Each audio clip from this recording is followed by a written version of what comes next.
लोक आस्था का महापर्व छठ पूजा की आप सबको ढेर सारी शुभकामनाएं। पूर्वांचल की धरती से उत्पन्न एक ऐसा अनोखा महापर्व जिसमें प्रकृति है, नदियां हैं, सूर्य हैं। इसमें डायरेक्ट आदमी प्रकृति के सानिध्य में जाता है। यह पर्व हमें प्रकृति से तो जोड़ती ही है, साथ ही हमारे जड़ों से जोड़ती हैं। हमारे पुरखे, हाँ, हमारे पुरखे आज तक से सबसे ज्ञात सिंधु घाटी सभ्यता को हम देखें, जहाँ प्रकृति पूजा है, एक मातृसत्तात्मक समाज है, तो वो चीजें आप छठ पूजा को भी देखें। यहाँ पे जो भी सारी चीजें होती हैं महिलाएं ही करती हैं। यहाँ पे आप देखिएगा तो सूर्य भगवान का भी, जो कि षष्ठी पूजा, छठवें दिन जो पूजा होता है, उनको भी महिलाएं छठी मैया बना देती हैं, षष्ठी माता।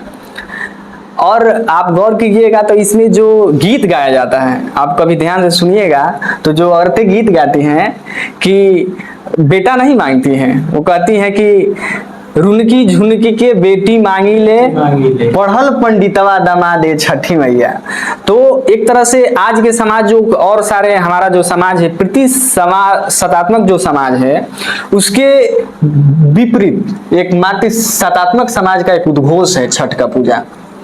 और आज का जो भौतिकवादी समाज है, इसमें प्रकृति की तरफ जाना और पर्यावरण बचाना, जो कि आज का विश्व का सबसे जरूरी चीज हो गया है, तो छठ पूजा हमें प्रकृति के नजदीक ले जाता है। उसमें गाया भी जाता है, आप देखिएगा तो पेड़ पौधा बचाने के साथ साथ ही गीत जब आपको देखिएगा तो उसमें गाया जाता है कि केलवा जे फरेला घवद से और सुगा के मत मरिह धनुक से। तो पशु पक्षी के प्रति भी जो प्रेम है। और एक और चीज हम देखते हैं कि उसका जो दार्शनिक पक्ष है, उसमें यदि ध्यान दें हम, तो छठ पूजा एक तरह से जो उगते हुए सूर्य का भी पूजा किया जाता है, डूबते हुए भी सूर्य का। मतलब कि आप जीवन में आपका जो अस्त और उदय जो अस्त है, उसको समान रूप से जो देखने का भाव है, वो छठ पूजा आपको सिखलाता है।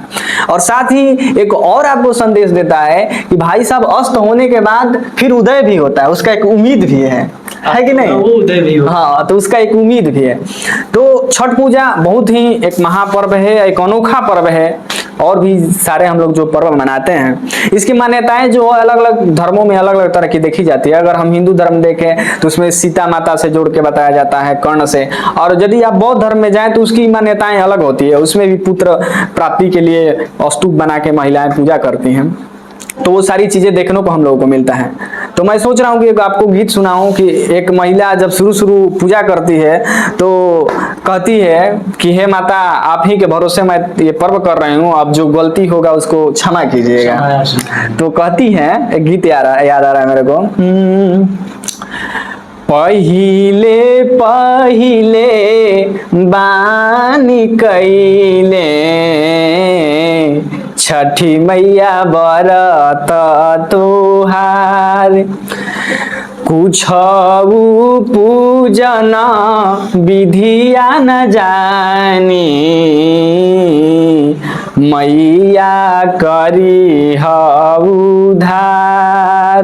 और आगे कहती है कि बानियान जानना ज्ञान बुद्धि बाटे, तह माई तू ही करी मदतिया, जवन जवन देखतानी उहे करतानी, तहरे भरोसे बापर बिया, करी सफल मोरे बरतिया, बानी निर्जल निरहार, पहिले बानी कैले छठी मैया बरत तुहार, छठी मैया बरत तुहार। जय छठी मैया।